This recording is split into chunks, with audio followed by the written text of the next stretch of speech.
Today we are going to talk about global marketing. First, you must understand the meaning of globalization and its impact on the world. Globalization refers to the interconnectedness and interdependence of economies and societies across national borders. It involves the flow of goods, services, capital, people, information, and ideas between countries. Here's a further explanation of the key elements of globalization. Goods and services. Globalization enables the production, distribution, and consumption of goods and services on a global scale. Companies can manufacture products in one country and sell them in multiple countries, allowing for increased trade and access to a wider range of products for consumers worldwide. Capital. Globalization facilitates the movement of capital across borders. This includes foreign direct investment, FDI, where companies invest in operations or assets in other countries, as well as portfolio investments in stocks, bonds, and other financial instruments. Capital flows enable businesses to expand internationally, stimulate economic growth, and allocate resources more efficiently. People. Globalization has led to increased movement of people across borders. This includes migration for work, education, tourism, and other purposes. People from different countries can travel more easily, work in foreign countries, and contribute to the cultural and social exchange between nations. Information and ideas. Globalization has revolutionized the way information and ideas are shared. Advances in communication technology and the Internet have made it possible to access information from around the world instantly. This free flow of information and ideas contributes to innovation, knowledge sharing, and cultural exchange on a global scale. As you know, globalization has both positive and negative impacts on economies, societies, and individuals. It offers opportunities for economic growth, market expansion, technological advancements, and cultural exchange. However, it also presents challenges such as increased competition, income inequality, cultural homogenization, and environmental concerns. The effects of globalization vary across different countries and sectors, and managing its impacts requires effective policies and cooperation between nations. Overall, globalization is a complex and multifaceted phenomenon that shapes the interconnectedness of nations and influences various aspects of our lives, including trade, finance, culture, and communication. This diagram shows different aspects and considerations in assessing global markets. It has four main categories: economic analysis using metrics, infrastructure and technology, sociocultural analysis, and governmental actions. Each category has specific elements that affect the economic environment, such as market size, real income, transportation, communication, power distance, uncertainty avoidance, tariff, quota, etc. The diagram helps to understand the various factors that influence the economic performance and potential of a country or region. We will explain each factor in the next slides. Evaluating the general economic environment using economic metrics. This slide shows the key economic indicators and metrics that companies often use to analyze the market and economy of a country before investing. Let's summarize the main points. 1. Gross domestic product, GDP. GDP measures the total value of goods and services produced within a country's borders in a specific period, usually a year.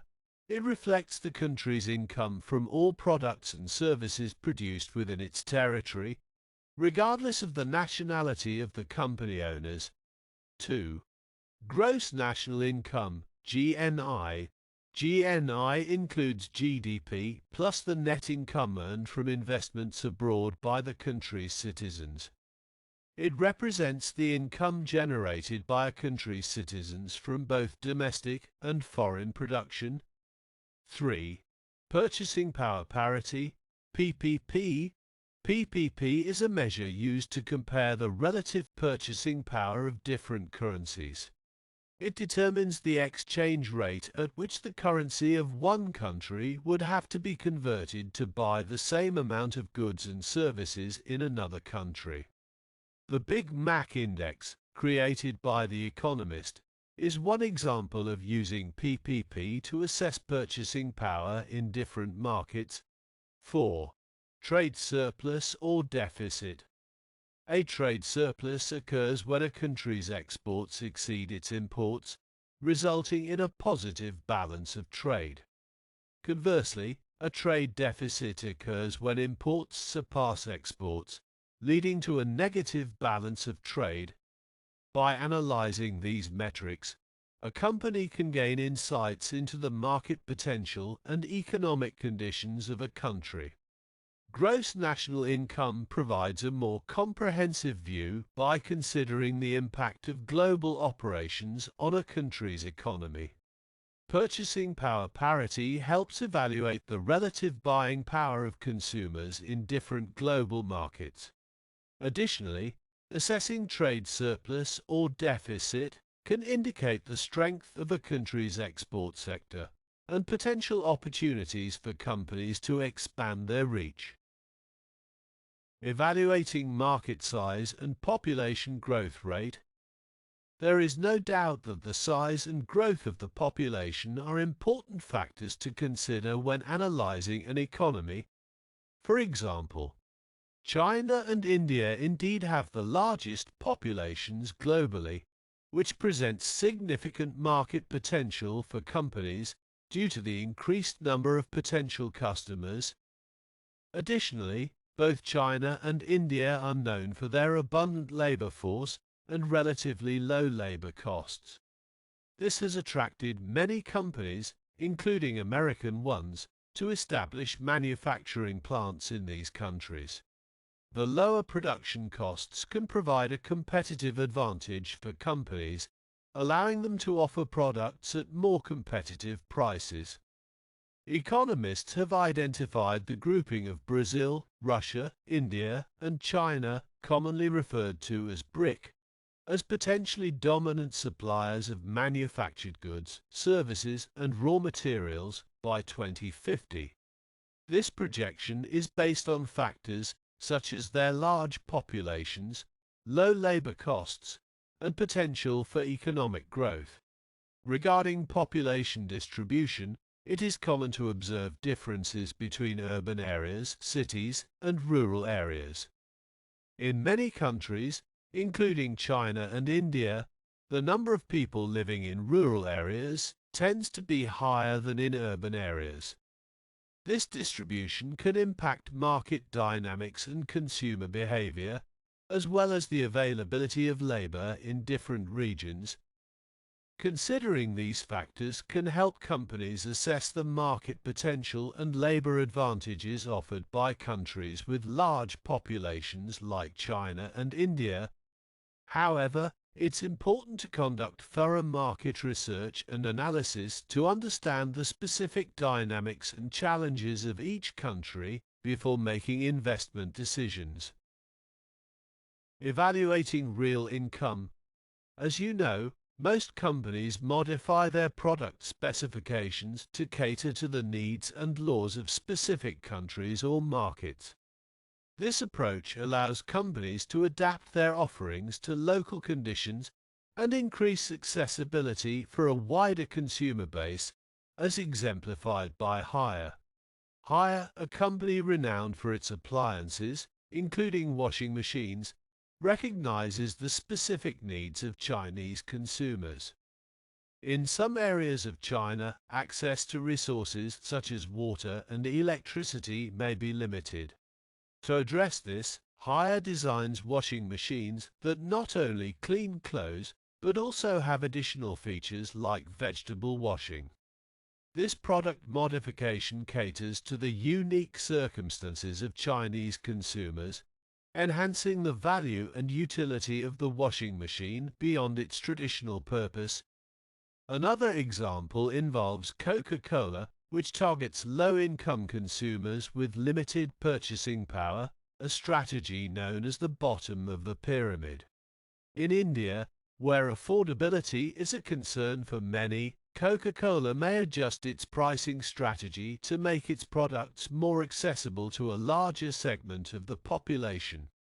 By offering lower-priced options, the company can tap into a market that would otherwise be unable to afford their regular product range.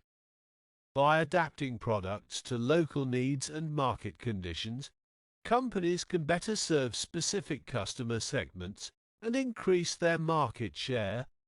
This approach requires an understanding of the target market's preferences, affordability, cultural considerations, and resource limitations to provide solutions that align with their requirements. It showcases the importance of customization and market sensitivity in successfully entering and expanding into new markets. Of course, it is important to analyze infrastructure and technological capabilities when evaluating a country's suitability for conducting business. Infrastructure refers to the essential facilities, services, and installations required for a society or community to function effectively. When a company aims to enter a new market, it pays particular attention to four key elements of a country's infrastructure: transportation, distribution channels, communications, and commerce. Let's explore each of these elements further. Transportation. A well-developed transportation system is vital for the efficient movement of goods within and between markets. This includes infrastructure such as roads, railways, ports, airports, and logistics networks. Reliable transportation systems ensure that products can reach consumers in a timely and cost-effective manner, facilitating the smooth flow of goods. Distribution channels. Effective distribution channels are necessary to deliver products to customers efficiently.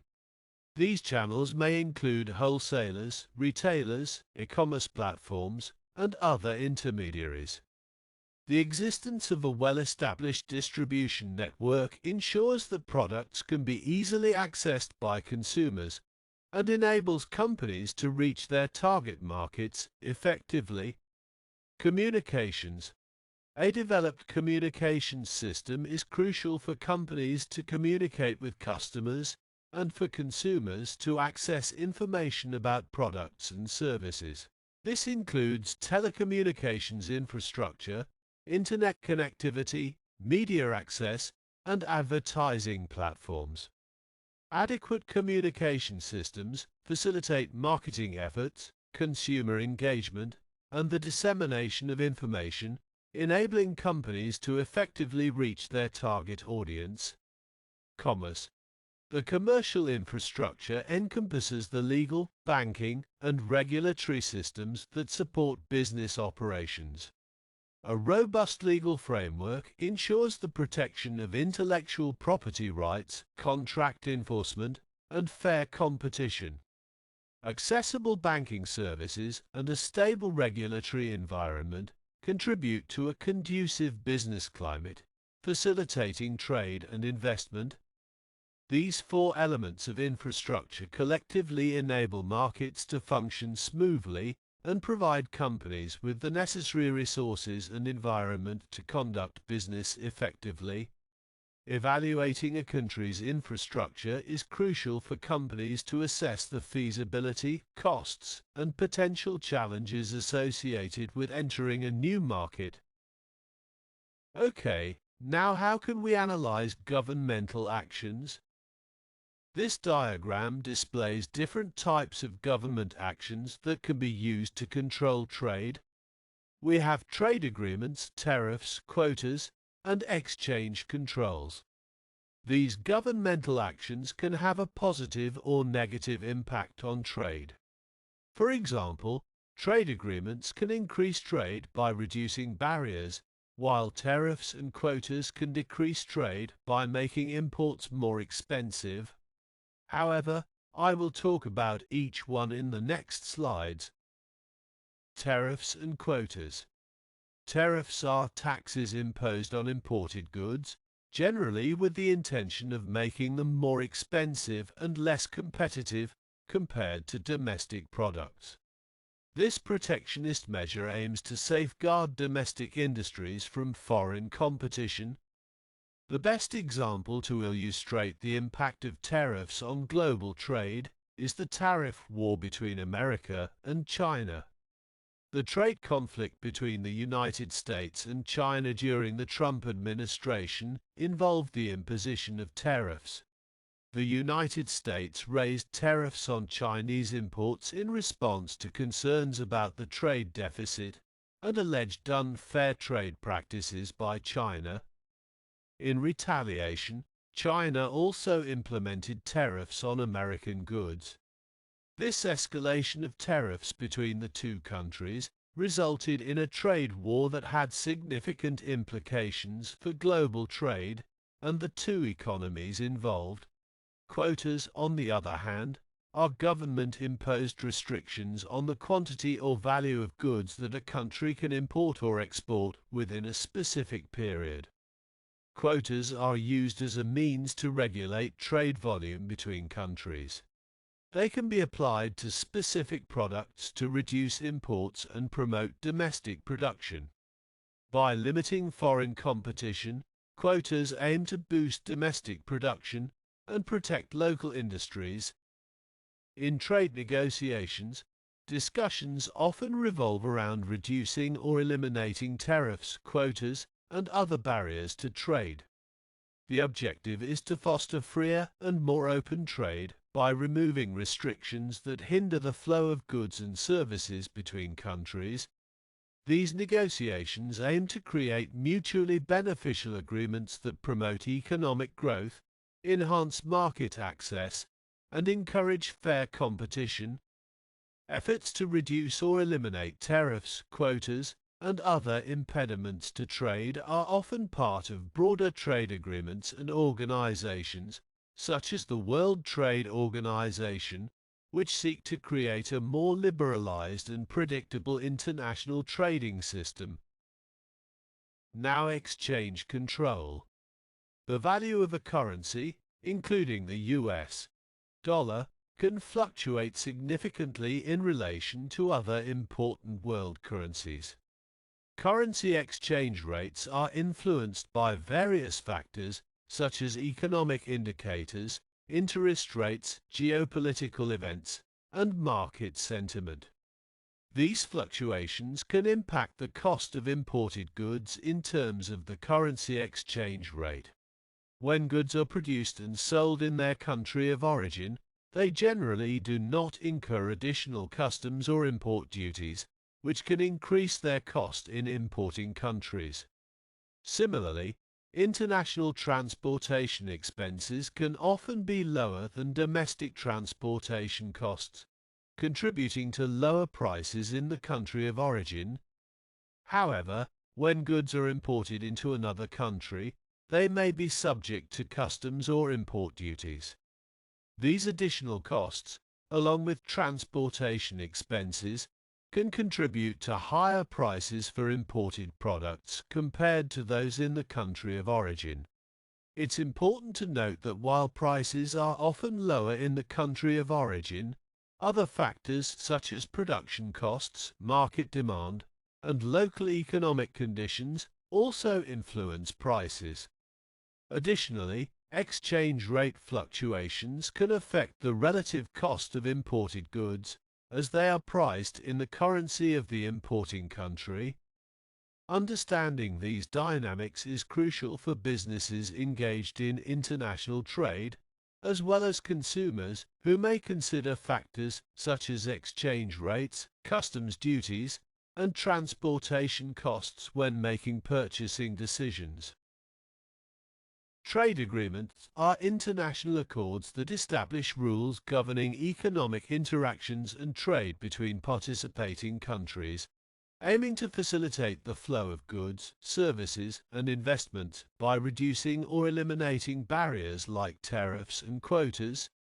Noteworthy examples include European Union (EU), formed in 1993. The EU comprises 27 European countries, striving for a single market with unified regulations and standards. The EU eliminates travel restrictions and introduced the euro as a common currency. North American Free Trade Agreement, NAFTA, in effect from 1994 until 2020, NAFTA promoted trade liberalization among the United States, Canada, and Mexico by removing tariffs and trade barriers.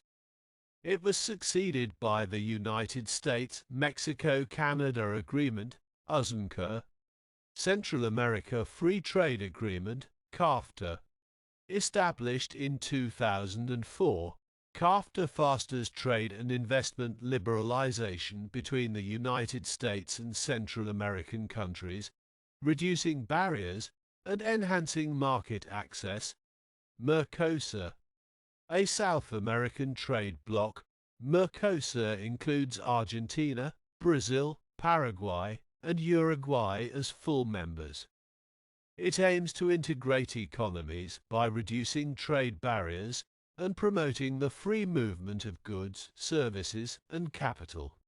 These agreements reflect a commitment to economic cooperation, trade promotion, and creating favorable conditions for businesses.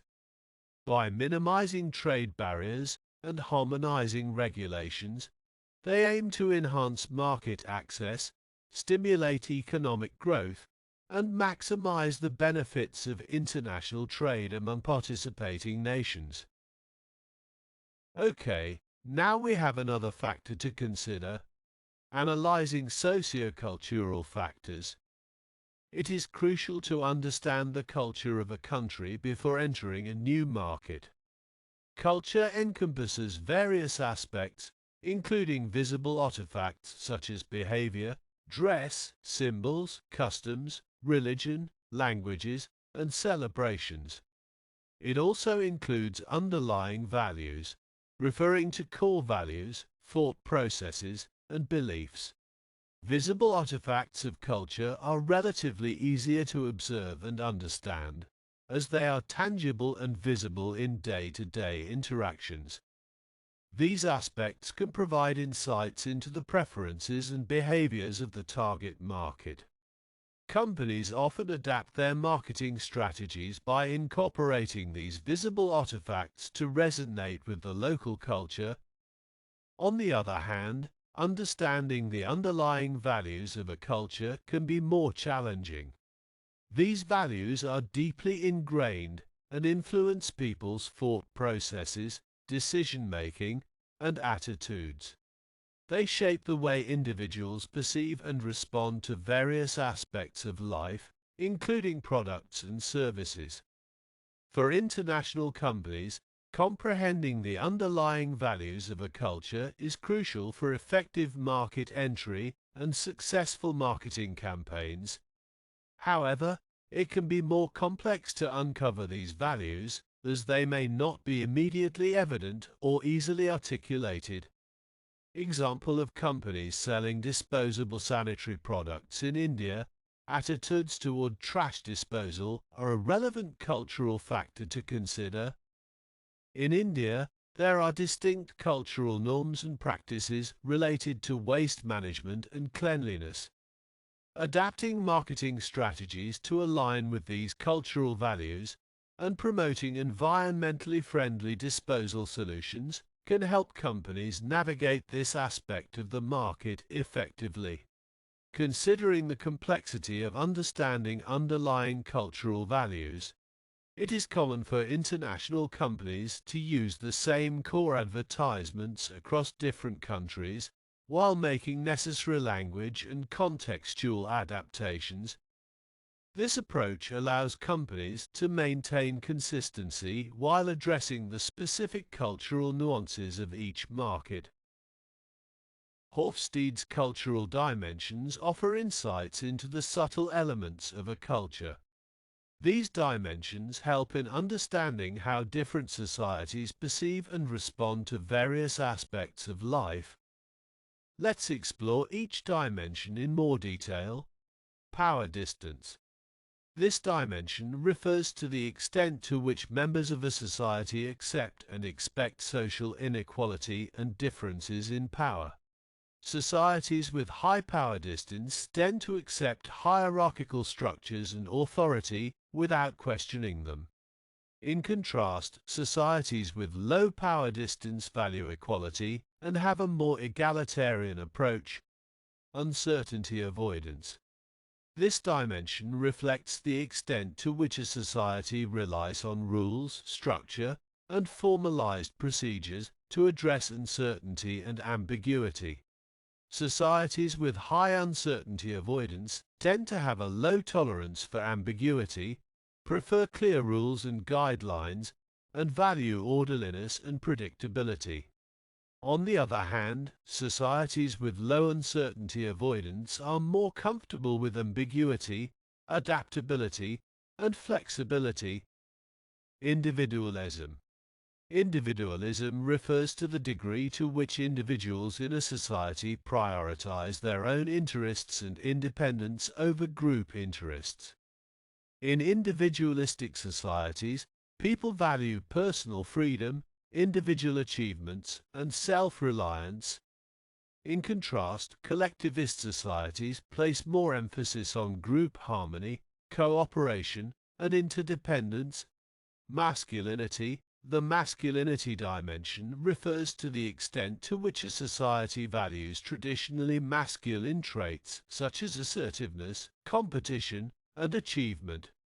Societies with high masculinity tend to have a strong differentiation between gender roles, with men being expected to be assertive and competitive, while women are expected to be nurturing and caring. Societies with low masculinity focus more on nurturing and caring for others, and there is a greater emphasis on gender equality. Time orientation. This dimension explores the preference for short-term or long-term thinking and planning. Societies with a short-term orientation prioritize immediate outcomes, value quick results, and may have a more fluid approach to time. In contrast, societies with a long-term orientation emphasize perseverance, patience, and long-term planning. They value traditions, long-term commitments, and are more willing to delay gratification for future success. Indulgence. Indulgence versus restraint dimension reflects the extent to which a society allows for the gratification of desires and enjoyment. Societies with high indulgence are more permissive, value leisure time, and prioritize personal enjoyment. In contrast, societies with high restraint have stricter social norms, control over gratification, and a focus on suppressing or regulating pleasure-seeking behaviors. Hofstede's cultural dimensions provide a framework for understanding cultural differences and their impact on various aspects of society, including business practices, communication styles, and consumer behavior. By considering these dimensions, companies can tailor their strategies and approaches to effectively engage with different cultures and markets. Okay. Last slide we have is global entry strategies. As you see, this diagram shows the relationship between control and risk in various international business strategies. These strategies are represented in concentric circles, with export having the least control and risk, and direct investment having the most. Here is a brief explanation of each strategy. Export. Selling goods or services produced in one country to another country, usually through intermediaries. This strategy has low control over operations and low risk of loss or failure. Franchising. Granting a foreign entity the right to use a company's brand name, trademarks, and business model in exchange for a fee or royalty. This strategy has moderate control over quality and standards, and moderate risk of reputation damage or legal issues. Strategic alliance. Forming a cooperative relationship with a foreign entity to share resources, capabilities, and benefits. This strategy has high control over joint activities and objectives, and high risk of conflict or opportunism. Joint venture. Establishing a separate legal entity with a foreign partner to jointly own and operate a business. This strategy has very high control over management and decision-making, and very high risk of cultural differences or political instability. Direct investment. Acquiring or establishing a wholly owned subsidiary in a foreign country to control all aspects of production and distribution. This strategy has the highest control over operations and strategy, and the highest risk of competition or regulation. Thank you for watching. If you liked this video, please like and subscribe to channel.